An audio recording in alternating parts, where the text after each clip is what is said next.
নমস্কার, আমি সুদীপ্তা। এভি নিউজে আপনাদের সকলকে স্বাগত। প্রথমেই চোখ রাখবো নিউজ হেডলাইন্সে।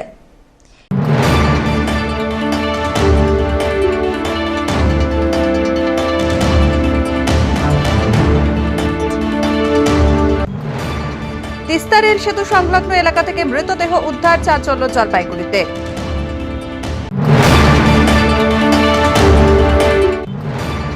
নেতাজিকে অপমানের ঘটনায় কড়া বার্তা, সাংবাদিকদের মুখোমুখি স্পিকার।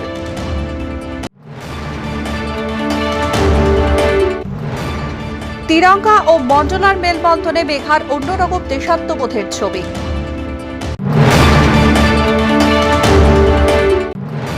সতেরো কিলোমিটার সাইকেল র্যালিতে বিএসএফ জওয়ানরা অংশ নিলেন 150 জন।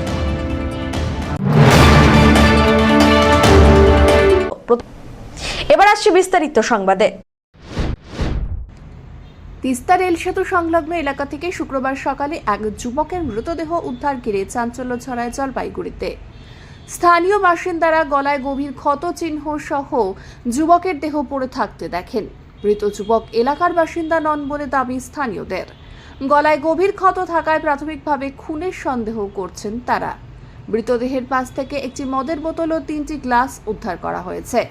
প্রাথমিক অনুমান, বৃহস্পতিবার রাতে নির্জন ওই এলাকায় কয়েকজনের সঙ্গে মদ্যপানের পর কোনোভাবে যুবকের মৃত্যু হয়ে থাকতে পারে। তবে মৃত্যুর প্রকৃত কারণ এখনও স্পষ্ট নয়। খবর পেয়ে ঘটনাস্থলে পৌঁছয় জলপাইগুড়ি কোতোয়ালি থানার পুলিশ। পরে ঘটনাস্থলে পৌঁছয় রেল পুলিশও। যুবকের পরিচয় এবং মৃত্যুর প্রকৃত কারণ খতিয়ে দেখতে তদন্ত শুরু করেছে পুলিশ। তো এইমাত্র খবর পাইলাম, বাড়িতে আমি যাবো একটু ব্রিজের উপর, তার মধ্যে খবর পাইলাম, আসলাম। আইসা তো দেখলাম গলা কাটা আছে। তাই এদিকে এসে একটু আগে এসে দেখতেছি এইখানে দারু খাইছে, বৈশা দারু খাইছে, প্লাস দারু টারু খেয়ে দেখি জুতা পড়িয়া আছে, তারপর আপনার গ্লাসগুলো পড়েও আছে, পয়সাও পড়িয়া আছে। এগুলো যে কী বৃত্তান্ত সেটা তো আমি বলতে পারতেছি না। আর আমরা তো এইমাত্র খবর পেলাম, গ্রাম প্রতিবেশী খবর মানে শুনিয়ে আসলাম। আমি যেরকম একটা বাচ্চার মুখে শুনলাম বলে ওইদিকে খুন হয়েছে বলে। বাচ্চাটা কত হবে, 7-8 বছর বয়স হবে। আমি শুনি মানে দৌড়াইলাম, বলে কী ব্যাপার, আমি তো শুনি নাই এ কথা। ওই জন্যই আসলাম দেখতে দেখতে।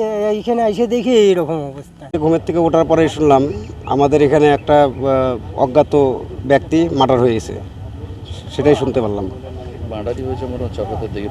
হ্যাঁ, প্রাথমিকভাবে দেখে মনে হচ্ছে মার্ডার হয়েছে, কারণ গলার নলিটা অনেকটাই কাটা আছে এবং রক্ত পড়ে আছে অনেক জায়গায়। সেটা দেখে আনুমানিক। না, এরকম কোনোদিন হয়নি। বর্তমানে যে নেশাগ্রস্ত অবস্থায় লোকজন চলাফেরা করে বা মদের আসর সম্পূর্ণ এলাকা জুড়ে, একদম ইয়াং চ্যাংরাবাঙ্গার থেকে বয়স্ক সকলেই মোটামুটি মদের নেশাগ্রস্ত অবস্থায় ঝগড়াঝাটি এগুলো লেগেই আছে। কীরকম হতে পারে যে মারা গেছে এখানে? বয়স এটা কত হবে, 25 থেকে 30 বছর বয়স হবে আনুমানিক। যুবক একদম। এমনি দেখে কি দেখছেন, এখানে কি পরিস্থিতি হয়েছিল মনে হয়, দেখে কি মনে হচ্ছে? আশেপাশে যা পরিবেশ দেখে মনে হচ্ছে যে এখানে নেশাগ্রস্ত অবস্থায় এটা মার্ডার হয়েছে বা নেশার আসর বসেছিল এই দিক দিয়ে। কি দেখা যাচ্ছে? দেখা যাচ্ছে যে এদের আর আগের কোনো শত্রুতাও থাকতে পারে। এমনি পড়ে থাকতে কি দেখা যাচ্ছে যেটা মনে হচ্ছে নেশা? এখানে তো নেশা দ্রব্য পড়েই আছে এখান দিয়ে। বিভিন্ন যে মদের বোতলগুলো আছে, তারপরে খাবারের ঠোঙাগুলো পড়ে আছে, সেগুলো দেখে মনে হচ্ছে যে এখানে আগে নেশা করেছে, তারপরে বিবাদ হওয়ার ফলেই হয়তো হয়েছে। সব্যসাচী মজুমদারের রিপোর্ট, এভি নিউজ।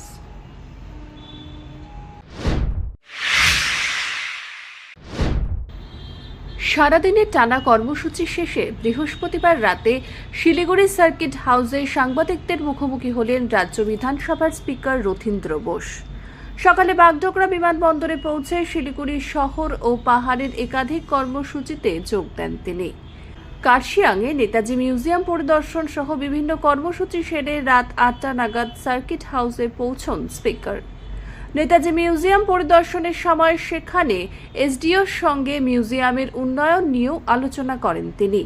মিউজিয়ামটিকে আরও সুন্দর, আধুনিক ও পর্যটক বান্ধব করে তোলার পাশাপাশি নেতাজির স্মৃতি ও ঐতিহাসিক গুরুত্ব আরও ভালোভাবে তুলে ধরতে আধুনিকীকরণের উদ্যোগ নেওয়ার কথা জানান।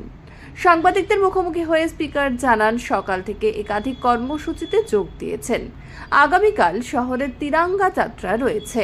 স্বাধীনতা দিবস উপলক্ষে দেশবাসীকেও আগাম শুভেচ্ছা জানান তিনি। এদিন নেতাজি সুভাষচন্দ্র বসুকে নিয়ে কুরুচিকর মন্তব্যের প্রসঙ্গ উঠলে কড়া প্রতিক্রিয়া জানান স্পিকার। তিনি বলেন, নেতাজিকে অপমান করা হলে কাউকে ছাড়া উচিত নয়। নেতাজি দেশের মানুষের হৃদয়ে রয়েছেন। আইন অনুযায়ী অভিযুক্তদের বিরুদ্ধে ব্যবস্থা নেওয়া উচিত বলেও মন্তব্য করেন তিনি। পাশাপাশি অনন্ত মহারাজের বঙ্গভূষণ সম্মান প্রত্যাহারের প্রসঙ্গেও সাংবাদিকদের প্রশ্নের জবাব দেন বিধানসভার স্পিকার। সকালে এসেছি, জায়গায় প্রোগ্রামের মধ্যে ছিলাম, স্কুল, তারপরে নেতাজির সংগ্রহশালায় আছে যেখানে নেতাজি বেশ কিছু সময় কাটিয়েছিলেন, সেখানে গেলাম। তারপরে হল ঘর তিরঙ্গা প্রোগ্রাম আছে সবাইকে, সেখানে গেলাম। তারপরে কিছুক্ষণ বাদে ডাক্তারদের নিয়ে একটা ছোট চায় পেয়ে চর্চা আছে। কালকে না, আমাদের যেটা মাননীয় প্রধানমন্ত্রী বলেছেন, প্রত্যেকটা বাড়িতে লাগানোর অনুরোধ করেছে তিরঙ্গা। কেননা আমাদের যে প্রায় 80 বছর স্বাধীনতা, সেই স্বাধীনতা অর্জন করার সময় বহু মানুষ প্রাণ দিয়েছেন, বহু মানুষ অনেক কষ্ট স্বীকার করেছেন। তো সেই জন্য তাদেরকে স্মরণ করতে সবাই যাতে স্মরণ করে। আর শুধু তাই না, 80 বছর আমরা প্রায় স্বাধীনতা অর্জন করেছি। নতুন প্রজন্ম স্বাধীনতা সম্বন্ধে তত ওয়াকিবহাল না, সেই জন্য নতুন প্রজন্মও যাতে এই বিষয়ে আরও জানে, সেই জন্য মাননীয় প্রধানমন্ত্রী এই কথা ভারতবাসীকে বলেছে। দেখুন, নেতাজি আমাদের ভারতবাসীদের উপরে ও ভারতবাসীদের কাছে সবচেয়ে one of the freedom fighter বলুন, কিংবা মনের মানুষ বলুন, কিংবা হিরো বলুন, সব কিছু। নেতাজিকে নিয়ে তো অনেক চর্চা হয়েছে, নেতাজিকে নিয়ে সিনেমা হয়েছে। নেতাজি আমাদের মননে এবং স্মরণে সবসময় থাকবে। নেতাজিকে নিয়ে যদি কেউ বিরূপ মন্তব্য করে, তাহলে সেটা নিজস্ব ইয়েতেই করেছে। মুখ্যমন্ত্রী আইন অনুযায়ী ব্যবস্থা নেবে, উনি সিদ্ধান্ত নিয়েছেন। সে ব্যাপারে আমার মনে হয় উনি ভেবেচিন্তেই নিয়েছেন যে কি করা উচিত না করে, আইন অনুযায়ী ব্যবস্থা নেবে। মুখ্যমন্ত্রী অধ্যক্ষ হিসেবে না, আমি তো কিছুক্ষণ আগেই যে কথাটা বললাম, যে আমরা নেতাজিকে কোনোদিন ভুলিনি, কোনোদিন ভুলতে পারবো না। নেতাজি আমাদের মনে আছে, নেতাজি আমাদের হৃদয়ে আছে।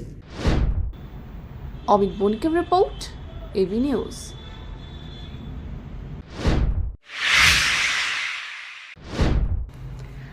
আশিতম স্বাধীনতা দিবসের প্রাক্কালে জলপাইগুড়িতে দেশাত্মবোধের আবহে নানান কর্মসূচি চলছে। শহরের মারোয়ারি প্রাথমিক বালিকা বিদ্যালয়ের স্বাধীনতা দিবসের অনুষ্ঠানে চিত্র প্রদর্শনীতে বিশেষ নজর কাড়ল ৫ম শ্রেণীর ছাত্রী মেঘা রজকের আঁকা ছবি। ত্রিবর্ণ জাতীয় পতাকার সঙ্গে বৃত্তের মধ্যে নির্মিত প্রাচীন জ্যামিতিক মণ্ডলা নকশা মিলিয়ে মেঘার সৃজনশীল উপস্থাপনা প্রশংসা পেয়েছে শিক্ষিকা ও অভিভাবকদের একাংশের। ছবিতে দেখা যায় রুক্ষ প্রান্তরের মধ্যে তিরঙ্গা হাতে ত্রিবর্ণ শাড়ি পরা এক এলোকেশী মহিলা প্রতিকূলতাকে জয় করে দেশকে এগিয়ে নিয়ে যাচ্ছেন। দুস্থ পরিবারের শিশু মেঘার বক্তব্য, দেশ যেন উন্নয়নের পথে এগিয়ে যায় এবং সব বিপদ অতিক্রম করে সেরা শিরোপা পায়। দেশের প্রয়োজনে মেয়েরাও সমানভাবে এগিয়ে আসতে প্রস্তুত বলে জানায় সে। বিদ্যালয়ে আয়োজিত অনুষ্ঠানের সূচনা হয় বন্দে মাতরম ও জনগণমন সঙ্গীতের মাধ্যমে। এরপর বের হয় শোভাযাত্রা। পড়ুয়ারা নিজেরাই তৈরি করে রাষ্ট্রীয় প্রতীক, দেশের দর্শনীয় স্থানের রেপ্লিকা ও হস্তশিল্পের সামগ্রী। মাটির হাড়ি, বেলুন সহ নানান উপকরণে সাজানো হয় স্কুল চত্বর। হয় চারা গাছ রোপণ এবং সেলফি জোনের আয়োজনও। প্রধান শিক্ষিকা রীতা রাম জানান, সরকারি নির্দেশিকা মেনে একাধিক কর্মসূচি চলছে এবং পড়ুয়ারা স্বতঃস্ফূর্তভাবে অংশ নিচ্ছে। বর্ষিয়ার চিত্রশিল্পী নিহার মজুমদার জানান, মণ্ডলা একটি 2000 বছরেরও প্রাচীন জ্যামিতিক নকশা, যার সঙ্গে আধ্যাত্মিকতা, সামাজিক সংহতি ও বিভিন্ন সাংস্কৃতিক ঐতিহ্যের যোগ রয়েছে। হিন্দু, বৌদ্ধ, জৈন সংস্কৃতিতেও এর উপস্থিতি দেখা যায়। এদিকে স্বাধীনতা দিবস উপলক্ষে জলপাইগুড়িতে প্রশাসনের তরফে শুরু হয়েছে প্রতি ঘরে তিরঙ্গা কর্মসূচি। বিশ্ব বাংলা ক্রীড়াঙ্গনের গেট থেকে আয়োজিত পদযাত্রায় অংশ নেন জেলা শাসক অদিতি চৌধুরী, প্রশাসনিক আধিকারিক ও বিধায়ক অনন্তদেব অধিকারী সহ জনপ্রতিনিধিরা। सरकार की तरफ से जो हमारे आदेश आया है 9 तारीख से 17 तारीख तक हर घर तिरंगा के विषय में बच्चों को, समाज को जागरूक करना, उसके विषय में हम लोगों ने बच्चों के द्वारा ही हाथ का काम के उपलब्ध लेकर के हम लोग विद्यालय में विभिन्न तरह का आर्ट एंड क्राफ्ट काम करवाए हैं। बच्चों ने खुद किया है। यहाँ तक हम लोग जब हाथ का काम एग्ज़ाम जब लेते हैं तो उस समय भी हम लोग यही सब करवाते हैं, ताकि आगे चलकर कोई भी प्रोग्राम में हम लोग को ये काम आ सके। क्या क्या हुआ है? क्या क्या हुआ है, जैसे हमारा बच्चे ने ये ड्राइंग पूरा बनाया है, ये आर्ट एंड क्राफ्ट का सामान बनाया है, हर घर तिरंगा का बोर्ड बनाया है, सेल्फी कॉर्नर बनाया है, फिर विभिन्न तरह का झालर बनाया, अपने हाथों से कैप बनाया है। वो कैप हम लोगों ने सारे बच्चों को भी डिस्ट्रीब्यूट किए हैं। आज भी पहनेगा, कल भी पहनेगा। और एक वंदे मातरम जो गीत है, उस गीत को के ऊपर हम लोगों ने ज़्यादा फोकस किया है, जो बच्चों बहुत सुंदर से वंदे मातरम सीख रहे हैं। পিনাকি শিলের রিপোর্ট, এভি নিউজ।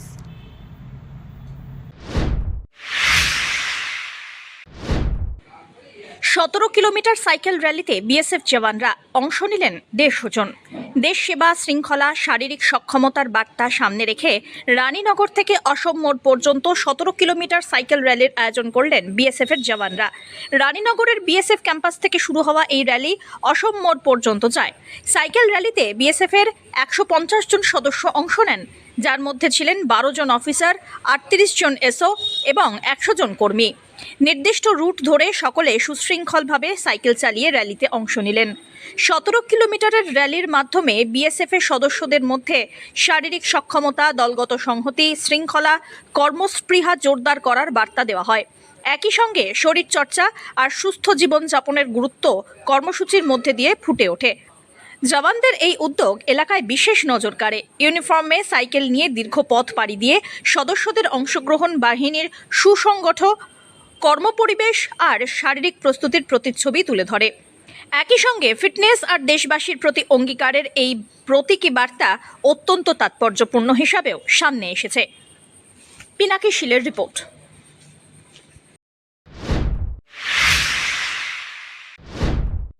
স্বাধীনতা দিবসের প্রাক্কালে জলপাইগুড়ি জেলা গ্রন্থাগারে বিশেষ বই প্রদর্শনীর মাধ্যমে তুলে ধরা হলো ভারতের স্বাধীনতা সংগ্রামের ইতিহাস।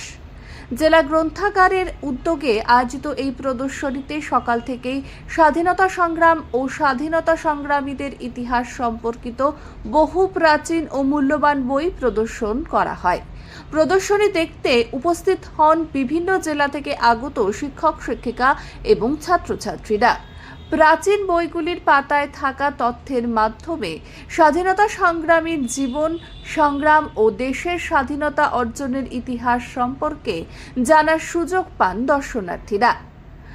স্বাধীনতা দিবসের প্রাক্কালে এই ধরনের উদ্যোগ নতুন প্রজন্মের মধ্যে দেশের স্বাধীনতা সংগ্রামের ইতিহাস ও স্বাধীনতা সংগ্রামীদের অবদান সম্পর্কে সচেতনতা বাড়াতে গুরুত্বপূর্ণ ভূমিকা রাখবে বলেই মনে করা হচ্ছে।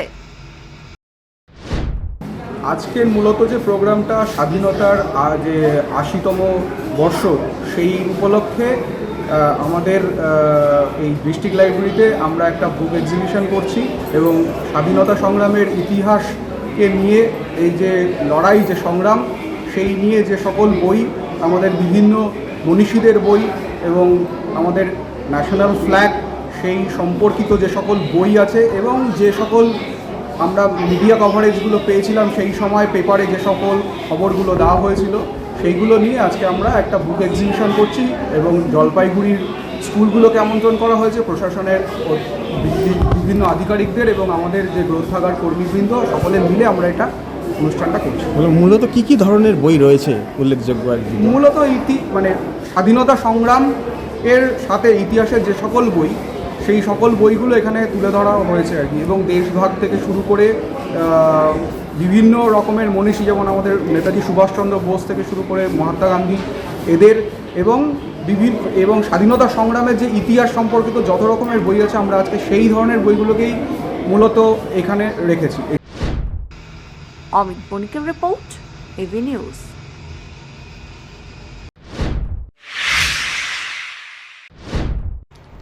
পুরসভার উদ্যোগে জাতীয় পতাকা হাতে অংশ নিল 15টি স্কুলের 1100 জন ছাত্রছাত্রী। জলপাইগুড়ি শহরের উৎসাহ উদ্দীপনার মধ্য দিয়ে পালিত হলো হর ঘর তিরঙ্গা কর্মসূচি। স্বাধীনতা দিবসকে সামনে রেখে জলপাইগুড়ি পুরসভার উদ্যোগে আয়োজিত এই কর্মসূচিতে শহরের 15টি স্কুলের প্রায় 1100 জন ছাত্রছাত্রী অংশ নেয়। জাতীয় পতাকার প্রতি শ্রদ্ধা ও দেশাত্মবোধের বার্তা ছড়িয়ে দিতে আয়োজিত এই কর্মসূচিতে ছাত্রছাত্রীরা হাতে তিরঙ্গা পতাকা নিয়ে অংশগ্রহণ করে। পড়ুয়াদের উপস্থিতিতে কর্মসূচি প্রাণবন্ত হয়ে ওঠে। জাতীয় পতাকার রঙে সেজে ওঠে শহরের পরিবেশ। পুরসভার এই উদ্যোগের মূল উদ্দেশ্য ছিল স্বাধীনতা দিবসের তাৎপর্য সম্পর্কে নতুন প্রজন্মের মধ্যে সচেতনতা বৃদ্ধি করা এবং জাতীয় পতাকার প্রতি সম্মান ও দেশপ্রেমের ভাবনা আরও সুদৃঢ় করা। বিভিন্ন স্কুলের ছাত্রছাত্রীদের একসঙ্গে এই কর্মসূচিতে অংশগ্রহণ শহরের ঐক্য ও সম্প্রীতির বার্তাও তুলে ধরে। পুরসভা সূত্রে জানা যায়, স্বাধীনতা দিবস উপলক্ষে ধারাবাহিকভাবে বিভিন্ন কর্মসূচি গ্রহণ করা হয়েছে। হর ঘর তিরঙ্গা কর্মসূচির মাধ্যমে সাধারণ মানুষের মধ্যে জাতীয় পতাকা উত্তোলন এবং স্বাধীনতা দিবস উদযাপনের উৎসাহ আরও বাড়ানোর উদ্যোগ নেওয়া হয়েছে। 1100 জন পড়ুয়ার সম্মিলিত অংশগ্রহণে জলপাইগুড়ি শহরে হর ঘর তিরঙ্গা কর্মসূচি বিশেষ মাত্রা পায়। জাতীয় পতাকা হাতে স্কুল পড়ুয়াদের এই অংশগ্রহণ স্বাধীনতার মূল্যবোধ, দেশপ্রেম এবং জাতীয় ঐক্যের বার্তা আরও জোরালোভাবে তুলে ধরে। এটা তো সবাই জানে, এটা তো পরিকল্পিত, মানে পূর্ব নির্ধারিত একটা প্রোগ্রাম। এটা হর ঘর তিরঙ্গা সারা ভারতব্যাপী যে প্রোগ্রাম চলছে, তারই অঙ্গ হিসাবে আমাদের পশ্চিমবঙ্গের এই একটা মিউনিসিপ্যালিটি, সেটাই আমরা করছি। আমরা তো 4 দিনব্যাপী 11, 12, 13, আজকে 14, 4 দিনেই আমরা বিভিন্ন ধরনের প্রোগ্রাম করেছি। আজকে তার পরিসমাপ্তি হলো এই র্যালির মাধ্যমে, এই মিছিলের মাধ্যমে। আমাদের প্রায় 1100 স্টুডেন্ট অংশগ্রহণ করেছিল। প্রত্যেকের হাতেই জাতীয় পতাকা ছিল এবং দিদিমণি এবং শিক্ষক মশাইরাও এসেছিলেন। তারাও খুব উৎসাহের সঙ্গে এই মিছিলে অংশগ্রহণ করেছেন, র্যালিতে অংশগ্রহণ করেছেন। এটা তো একটা মানে জাতীয়তাবোধে উদ্বুদ্ধ হওয়ার মতন একটা পরিকল্পনা।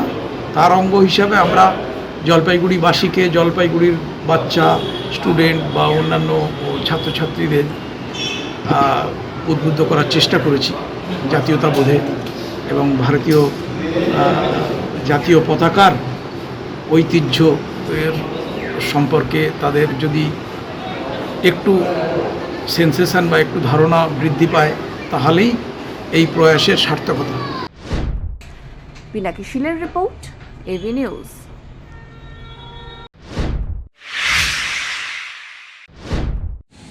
স্বাধীনতা দিবসের প্রাক্কালে তিরঙ্গার আলোকসজ্জায় সেজে উঠল জলপাইগুড়ির কলকাতা হাইকোর্টের সার্কিট বেঞ্চ। আগামী 15ই অগস্ট দেশের 80তম স্বাধীনতা দিবস। তাকে সামনে রেখে দেশ জুড়ে শুরু হয়েছে নানা প্রস্তুতি। সেই আবহে তিরঙ্গার আলোকসজ্জায় অপরূপ সাজে সেজে উঠেছে জলপাইগুড়ির কলকাতা হাইকোর্টের সার্কিট বেঞ্চের ভবন। সন্ধে নামতেই 3 রং গেরুয়া, সাদা, সবুজের আলোয় ঝলমল করছে গোটা ভবন। দূর থেকেই নজর কাড়ছে বিশেষ আলোকসজ্জা। ভবনের গায়ে তিরঙ্গার রঙের আলোর মায়াবী দৃশ্য দেখতে সন্ধ্যের পরেই শহরবাসীর ভিড় বাড়ছে। অনেকেই পরিবারের সদস্যদের সঙ্গে এসে মনোরম দৃশ্য উপভোগ করছেন, কেউ আবার মোবাইলে ছবি তুলে রাখছেন। স্থানীয়দের কথায়, স্বাধীনতা দিবসের আগে সরকারি গুরুত্বপূর্ণ এই ভবনের তিরঙ্গার আলোকসজ্জা শহরের সৌন্দর্য বাড়িয়েছে, মানুষের মধ্যে দেশাত্মবোধের আবহ আরও গভীর করেছে। জাতীয় পতাকার 3 রঙে আলোকিত সার্কিট বেঞ্চ ভবনকে ঘিরে ইতিমধ্যেই তৈরি হয়েছে উৎসবের পরিবেশ।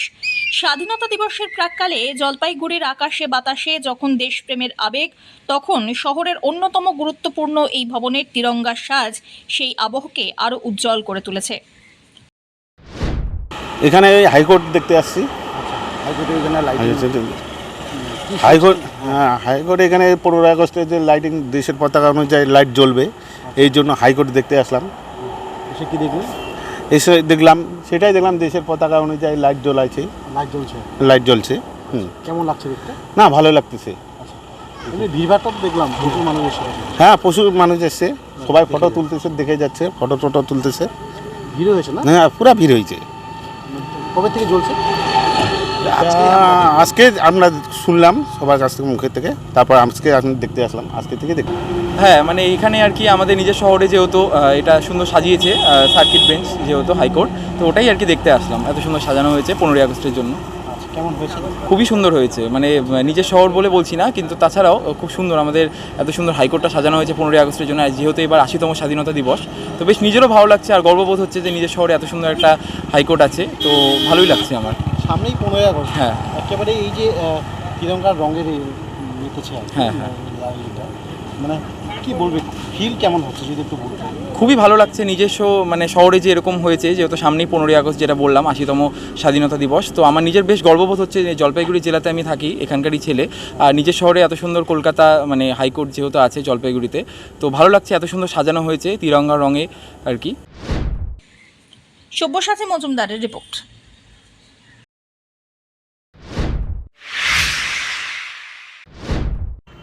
ভাইস চেয়ারম্যান পদে অনিয়মের অভিযোগ, রাজনীতি থেকেই সন্ন্যাসের ঘোষণা কাউন্সিলর দীনেশ রাউতের।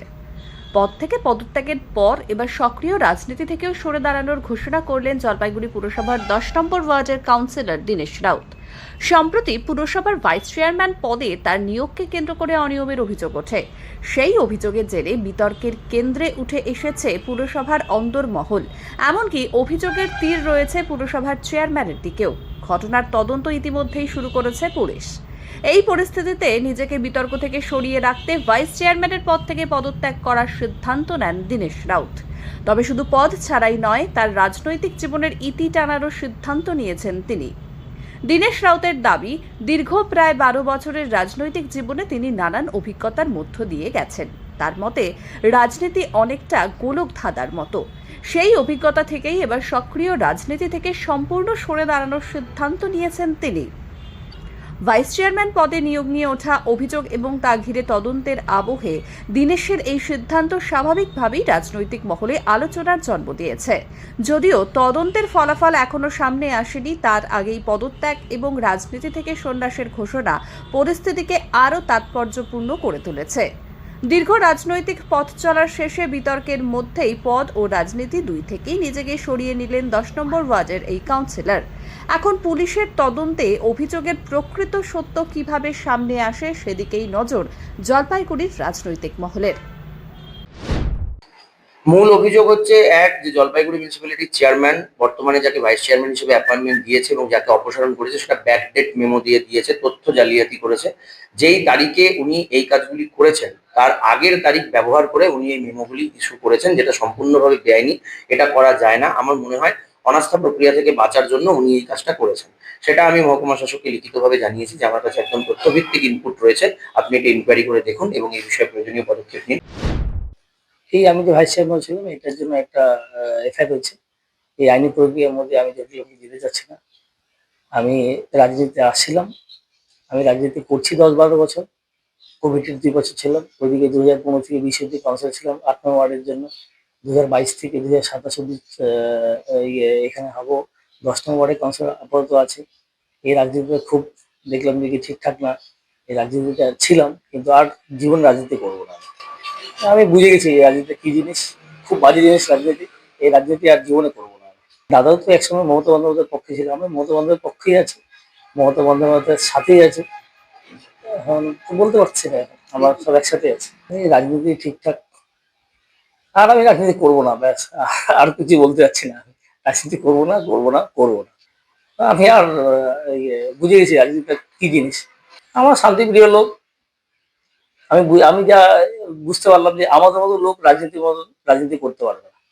বলতে পারেন যে কি আমার ভাইস চেয়ারম্যান হওয়ার পরে আমার একটা অভিজ্ঞতা হলো, ভাইস চেয়ারম্যান হয়ে আমি বুঝতে পারলাম যে কি এখন রাজনীতি কি জিনিস। সেজন্য আর এই ভাইস চেয়ারম্যানগিরি আর জীবনে করবো না। আর এই কয়েকদিন টার্মটা নিজের টার্মটা পুরো করে আর রাজনীতি করবো না, ছেড়ে দেবো। পিনাকি শিলের রিপোর্ট, এভি নিউজ।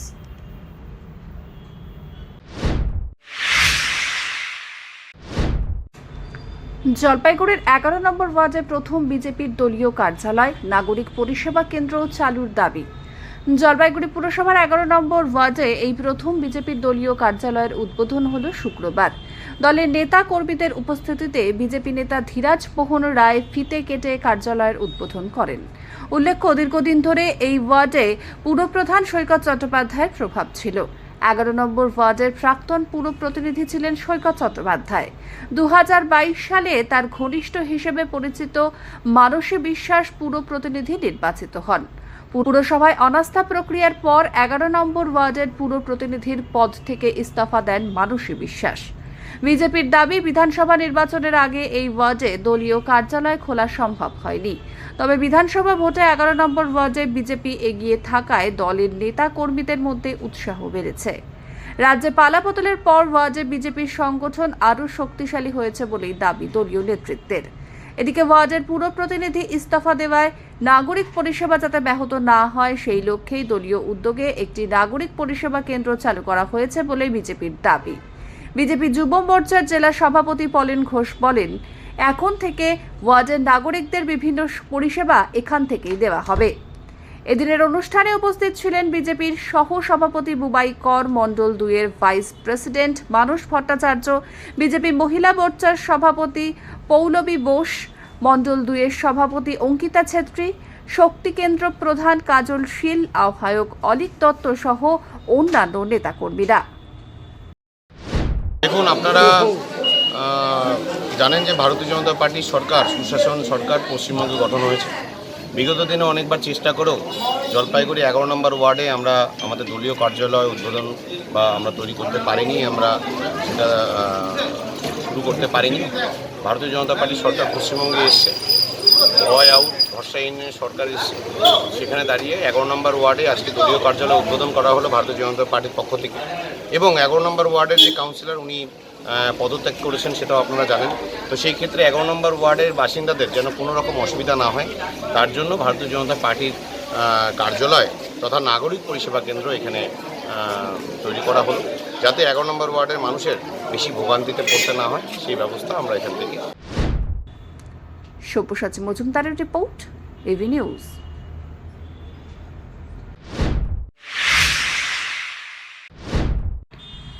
রাতে জাতীয় সড়কে হেডলাইট না জ্বালিয়ে টোটো চলাচল করায় অভিযান শুরু করল জলপাইগুড়ি হাইওয়ে ট্রাফিক পুলিশ।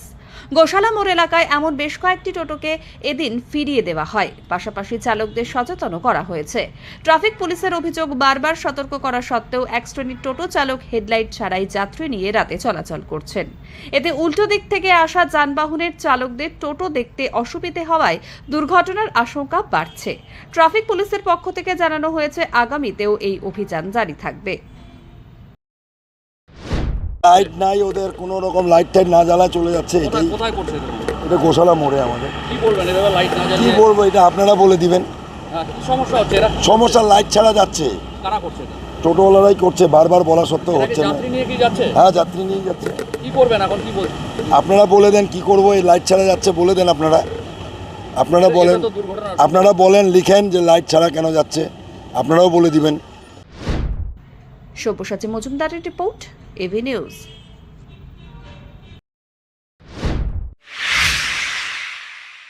শেষ করবার আগে নিউজ হেডলাইন্স আরো একবার।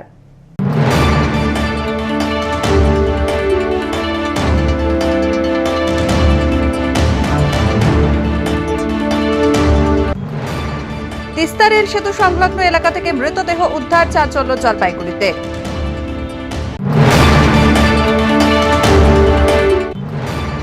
নেতাজিকে অপমানের ঘটনায় কড়া বার্তা, সাংবাদিকদের মুখোমুখি স্পিকার।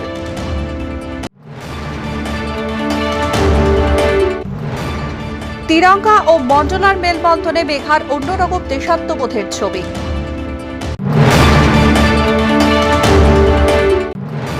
সতেরো কিলোমিটার সাইকেল র্যালিতে বিএসএফ জওয়ানরা অংশ নিলেন 150 জন।